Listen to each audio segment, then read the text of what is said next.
अस्सलामु अलैकुम। मैं निशात अहमद आप तमाम साथियों का बहुत बहुत इस्तकबाल करता हूं, खैर मकदम करता हूं, वेलकम करता हूं आपके अपने ही यूट्यूब चैनल जीएस ऑनलाइन पर। तो एक बार आप लोग वीडियो को लाइक कर दीजिएगा और अगर आपने हमारे यूट्यूब चैनल जीएस ऑनलाइन को सब्सक्राइब नहीं किया है तो जरूर सब्सक्राइब करके घंटी वाले आइकन को प्रेस कर नोटिफिकेशन को ऑल कर लीजिएगा। साथियों, आज के इस वीडियो में हम आपको हिंदी में जो ग्रामर पढ़ाए थे समास, और समास के बारे में मैंने बताया था कि समास जो है वो 6 प्रकार के होते हैं। पीतांबर में कौन सा समास है? द्वंद्व समास, कर्मधारय समास और द्विगु समास, बहुव्रीहि समास। द्वंद्व समास में कहते हैं वो समास जिसका दोनों पद क्या हो साथियों? प्रधान हो, जैसे माता पिता, ठीक है। और इसमें क्या होता है कि साइड बीच में साथियों योजक चिन्ह लगा होता है, तो इसमें तो है नहीं। द्विगु समास उस समास को बोलते हैं कि जिसका पहला पद क्या हो? संख्या हो, तो संख्या तो इसके अंदर है नहीं, ठीक है। अब देखिए, कर्मधारय समास उस समास को बोलते हैं जिसका पहला पद क्या हो? विशेषण हो, और दूसरा पद क्या हो? विशेष्य हो। नहीं, यही हम लोगों ने पढ़ा है। तो पीतांबर का अर्थ होता है पीत है अंबर जिसका, मतलब पीला है जिसका अंबर, और यह कहा जाता है कृष्ण जी को। तो एक है साथियों पीत और दूसरा है अंबर। इसमें से दोनों पद जो है वो अप्रधान है, बल्कि तीसरा पद जो है यानी कि कृष्ण जी इनसे मुराद होते हैं, तो इसीलिए यह साथियों बहुव्रीहि समास होगा, ठीक है ना। तो इसलिए आपका हो जाएगा ऑप्शन नंबर डी। क्लियर? आज 7 बजे क्लास का टाइम बता दूंगा साथियों, इंशाल्लाह होगा तो आगे पीछे थोड़ा सा कर लेंगे। चलिए अगला क्वेश्चन देखते हैं। अगला क्वेश्चन है 2 नंबर में, चक्रपाणी में कौन सा समास है? बहुव्रीहि समास, द्वंद्व समास, द्विगु समास, तत्पुरुष समास।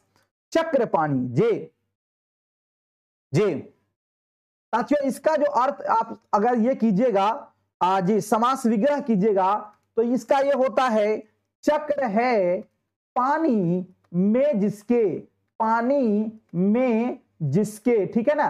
अब देखिए, चक्र और एक है पानी, पहला पद चक्र, दूसरा पद पानी, और ये दोनों के दोनों साथियों क्या हैं? आपके अप्रधान है। इससे तीसरा मुराद होता है साथियों, और वो कहा जाता है विष्णु जी को। किनको कहा जाता है? विष्णु को।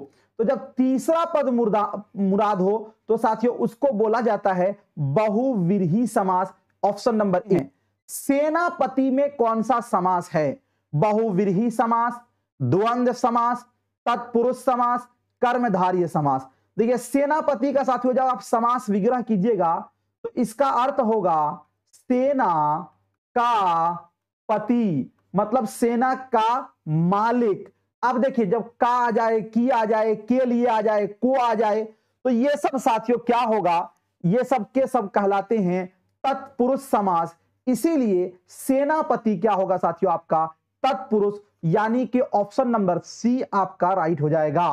अगला क्वेश्चन है 4 नंबर में, असंभव में कौन सा समास है? असंभव जे असंभव में बताइए, तत्पुरुष समास, और उसके बाद अव्यय भाव समास, कर्मधारय, और कोई नहीं। ध्यान दीजिएगा साथियों, असंभव सबसे पहले देखिए संभव, और उसमें लग गया अ, तो ये जो अ है वो क्या है साथियों? आपका वो है आपका उपसर्ग, और किसी संख्या के पहले, संज्ञा के पहले अगर उपसर्ग लग जाता है तो वो साथियों कहलाता है अव्यय भाव समास। जैसे प्रतिदिन, जैसे भरपेट, जैसे लाजवाब, जैसे असंभव, जैसे यथाशक्ति, जैसे दिनों दिन, जैसे रातों रात, जैसे कानों कान, ये सब के सब क्या कहलाते हैं साथियों? अव्यय भाव समास।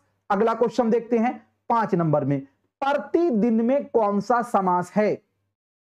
तत्पुरुष, कर्मधारय, और उसके बाद अव्यय भाव समास और बहुव्रीहि समास। वही बात हुआ, प्रति अलग और दिन अलग। तो साथियों प्रतिदिन, प्रतिदिन में क्या हो जाएगा आपका? अभी मैंने बताया था आपको कि साथियों अगर उपसर्ग लग जाए तो उसको बोलते हैं अव्यय भाव समास, और ये हो जाएगा आपका ऑप्शन नंबर सी आपका राइट हो जाएगा। क्या हो जाएगा? ऑप्शन सी आपका राइट हो जाएगा। ठीक है, अगला क्वेश्चन देखते हैं जी। 6 नंबर में है, पंचवटी में कौन सा समास है जी? द्वंद्व समास, द्विगु समास, बहुव्रीहि समास, कर्मधारय। द्वंद्व के लिए है कि दोनों पद क्या हो साथियों? प्रधान हो। द्विगु के लिए यह है कि पहला पद इसका क्या हो? संख्या हो।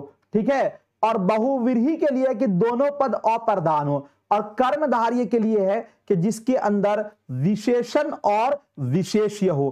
पंचवटी साथियों इसका होता है, अगर पंचवटी का समास विग्रह कीजिएगा तो इसका होता है 5, क्या होगा साथियों?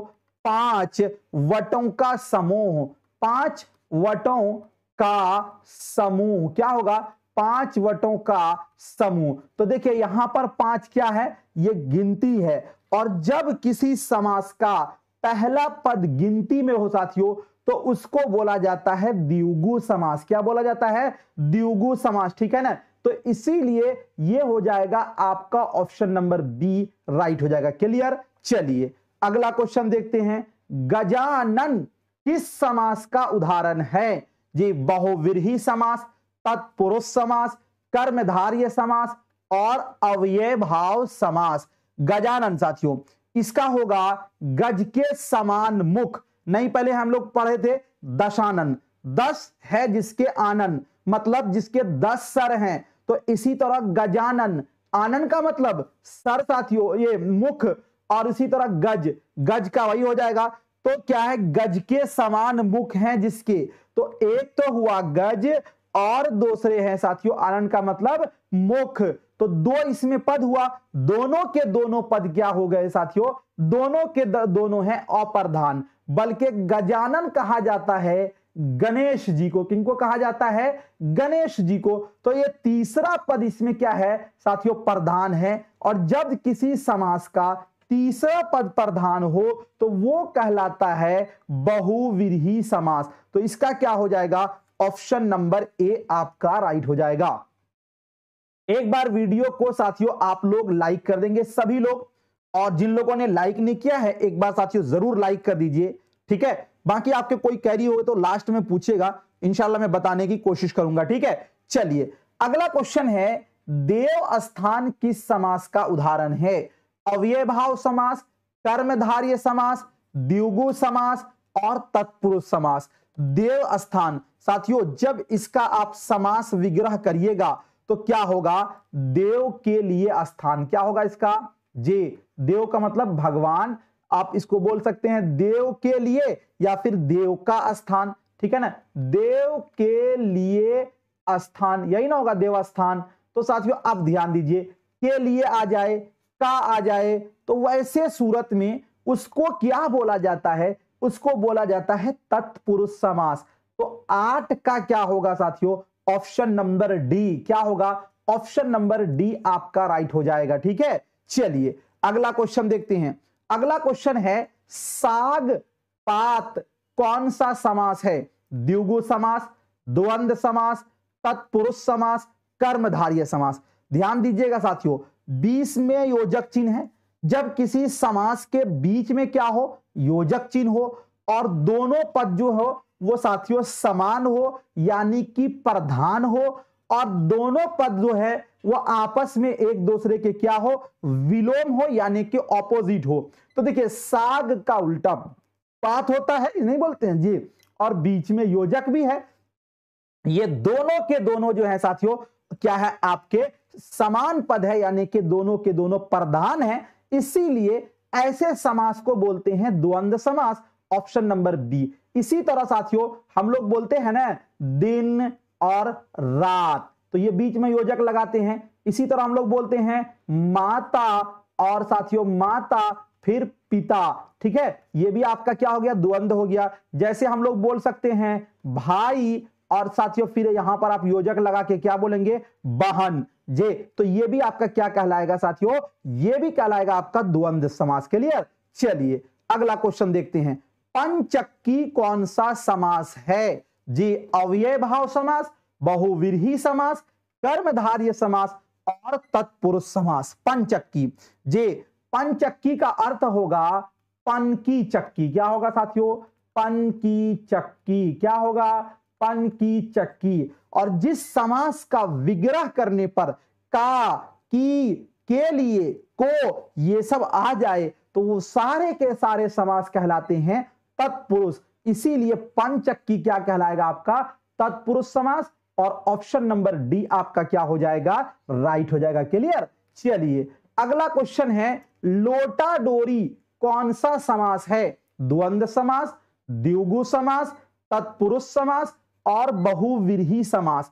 तो देखिए, एक है लोटा, दूसरा है डोरी, और बीच में साथियों क्या लगा हुआ है? ये लगा हुआ है योजक चिन्ह। और जब किसी समास के बीच में योजक चिन्ह हो और दोनों आपस में क्या हो? विलोम हो, एक दूसरे के उल्टा हो, तो वैसे समास को बोला जाता है द्वंद्व समास। तो इसीलिए 11 का साथियों क्या हो जाएगा? आपका ऑप्शन नंबर ए आपका राइट हो जाएगा, यानी ये द्वंद्व समास है। क्लियर? अब आपको इस चैप्टर में जो है ना दिक्कत नहीं होने वाला है। अगला क्वेश्चन है, षटकोण में कौन सा समास है?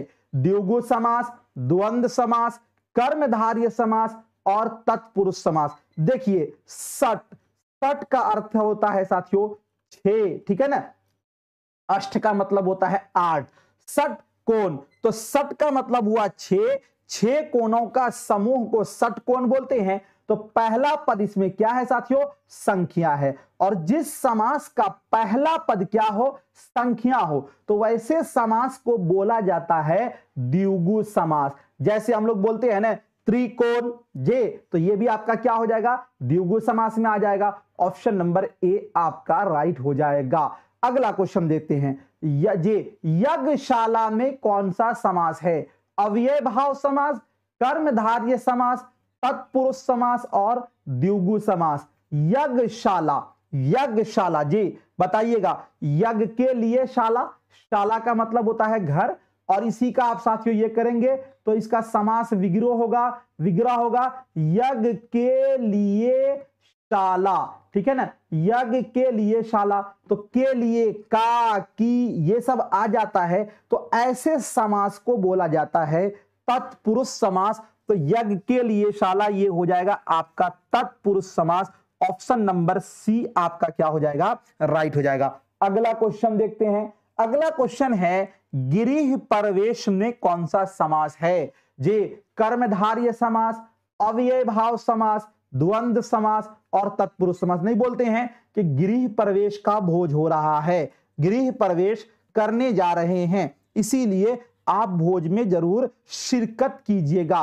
तो गृह प्रवेश का अगर आप समास विग्रह कीजिएगा तो साथियों इसका समास विग्रह होता है गृह में प्रवेश। क्या होगा?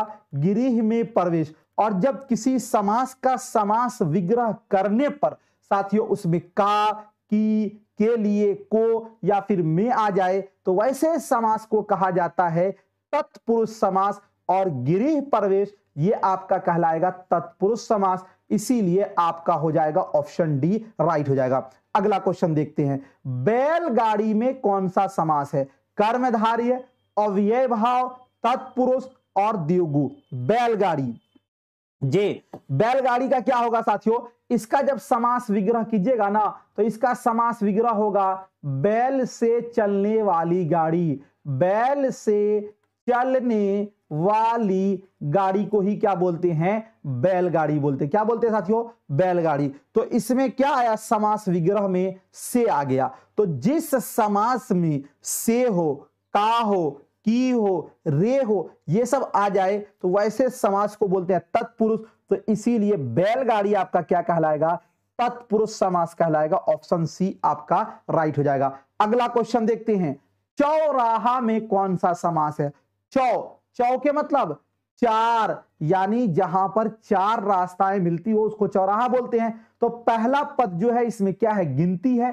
तो द्वंद्व समास, जी द्विगु समास और तत्पुरुष समास, कर्मधारय समास। तो देखिए याद रखिए चौराहा, चौ साथियों चार आ गया ना तो इसको बोलते हैं द्विगु, इसीलिए ये हो जाएगा आपका ऑप्शन बी राइट हो जाएगा। ठीक है, अगला क्वेश्चन देखते हैं, दाल रोटी में कौन सा समास है? देखिए बीच में योजक चिन्ह है, ये दोनों आपस में एक दूसरे के विलोम हैं, यानी कि ऑपोजिट है। जब किसी समास के बीच में योजक चिन्ह हो और वह दोनों आपस में एक दूसरे के विलोम हो यानी ऑपोजिट हो यानी उल्टा हो, तो वैसे समास को क्या कहा जाता? जैसे साथियों आपको मैंने बताया था ना, माता पिता, जैसे साथियों आप लिख सकते हो रात दिन, ठीक है ना। तो अब देखिए तत्पुरुष बोलेंगे नहीं, इसमें तो का की के लिए होगा। कर्मधारय में विशेषण विशेष्य होगा, ये भी नहीं होगा। द्विगु के अंदर पहला जो है वो पद क्या होता है? गिनती होता है, ये भी नहीं होगा। तो ये जो है बीच में योजक है, एक दूसरे के उल्टा है, तो इसलिए ऐसे समास को बोलेंगे द्वंद्व समास, ठीक है ना। ऑप्शन डी आपका राइट हो जाएगा। अगला क्वेश्चन है दशमुख में कौन सा समास है? द्विगु जे और उसके बाद तत्पुरुष, बहुव्रीहि और कर्मधारय जे। दशमुख में कौन सा समास है? जे आप लोग नहीं पढ़े हैं दशानन, 10 है जिसके आनन यानी 10 है जिसके सर, उसी तरह दशमुख 10 है जिसके मुख। वो साथियों क्या होता है? एक तो हो गया 10 और दूसरा हो गया मुख, ठीक है ना। तो अब देखिए एक आपका हो गया 10, दूसरा हो गया मुख, और लेकिन ये पहला पद हो गया, ये दूसरा पद हुआ। इस दोनों पद में से कोई भी पद मुराद नहीं होता। इससे साथियों एक तीसरा पद मुराद होता है जिसको कहा जाता है रावण, तो उसी को कहा जाता है दशमुख। तो जब किसी समास का दोनों पद यानी पहला पद और दूसरा पद दोनों क्या हो साथियों? अप्रधान हो, तीसरा पद इससे मुराद हो, तो वैसे समास को क्या बोला जाता है? उसको बोला जाता है बहुव्रीहि समास। इसीलिए 18 का क्या होगा आपका? Option number C. क्या हो जाएगा? Option number C. अगला क्वेश्चन देखते हैं। अगला क्वेश्चन है नवरत्न में कौन सा समास है? द्वंद्व समास, तत्पुरुष समास और द्विगु समास, और उसके बाद आपका है तत्पुरुष समास। ध्यान दीजिए नवरत्न, नौ साथियों क्या है? गिनती है, और जिस समास का पहला पद क्या हो? गिनती हो साथियों, तो वैसे समास को बोला जाता है द्विगु समास। इसीलिए ये हो जाएगा ऑप्शन सी आपका राइट हो जाएगा, ठीक है। अगला क्वेश्चन देखते हैं राजमहल में कौन सा समास है? राजमहल द्विगु समास, कर्मधारय और साथियों बहुव्रीहि और तत्पुरुष। राजमहल का जब आप समास विग्रह कीजिएगा तो साथियों इसका समास विग्रह होगा राजा का महल, राजा का महल। तो बीच में का आ गया या फिर राजा के लिए महल, दोनों एक ही बात है। तो जब का की के आ जाए तो वैसे समास को बोलते हैं तत्पुरुष समास, और ये भी आपका हो जाएगा ऑप्शन डी राइट हो जाएगा। क्लियर। अगला क्वेश्चन देखते हैं नाक कान में कौन सा समास है? द्विगु समास, द्वंद्व समास, अव्यय भाव समास, और उसके बाद है तत्पुरुष समास। नाक कान में कौन सा समास है? देखिए गौर कीजिए साथियों, यहां पर बीच में क्या है? योजक चिन्ह है, और नाक का साथियों विलोम क्या होता है? कान। जब किसी समास के बीच में क्या हो? योजक चिन्ह लगा हो और वो एक दूसरे के ऑपोजिट हो, तो वैसे समास को द्विगु के लिए है साथियों पहला पद क्या हो? संख्या हो, तो संख्या नहीं है, ये कट जाएगा। अव्यय के लिए है पहला पद में उपसर्ग हो, यहां पर नहीं है, ये कट जाएगा। तत्पुरुष के लिए है बीच में काकी हो, वो भी नहीं है, कट जाएगा। ये साथियों हो जाएगा आपका द्वंद्व, चूंकि द्वंद्व के लिए है बीच में योजक और दोनों एक दूसरे के ऑपोजिट यानी विलोम, तो ये पाया गया, इसलिए हो जाएगा ऑप्शन नंबर बी। अगला क्वेश्चन संगीतज्ञ में कौन सा समास है? संगीतज्ञ जी द्विगु समास, द्वंद्व समास, कर्मधारय और तत्पुरुष जी। क्या होगा साथियों बताइए? 22 नंबर क्वेश्चन का संगीतज्ञ। क्या संगीतज्ञ किसको बोलते हैं साथियों? संगीत का माहिर जी, जिसमें ज्ञान लग जाता है वो हो जाता है माहिर, जैसे गणितज्ञ, इसी तरह संगीतज्ञ, ठीक है ना। तो साथियों का आ गया ना इसमें बीच में, संगीत का माहिर, उसी को ना संगीतज्ञ बोलते हैं। तो साथियों जब का आ जाए तो उसको बोलते हैं तत्पुरुष। ऑप्शन नंबर डी आपका क्या हो जाएगा? राइट हो जाएगा। अगला क्वेश्चन है आपके स्क्रीन पर, इकलौता में कौन सा समास है? द्वंद्व समास, द्विगु समास, कर्मधारय समास, अव्यय भाव समास। इकलौता, इकलौता का क्या अर्थ होता है साथियों? इकलौता का अर्थ होता है एक ही है जो। तो अब देखिए यहां पर एक का मतलब एक हुआ, तो जिस समास का पहला पद क्या हो, गिनती हो यानी संख्या हो, तो वैसे समास को साथियों कहा जाता है द्विगु। तो इसीलिए यह हो जाएगा आपका ऑप्शन नंबर बी राइट हो जाएगा। क्लियर? तो साथियों सभी लोग बताइए टोटल 23 क्वेश्चन में आपका कितना सही हुआ और आज का ये सेशन आपको कैसा लगा?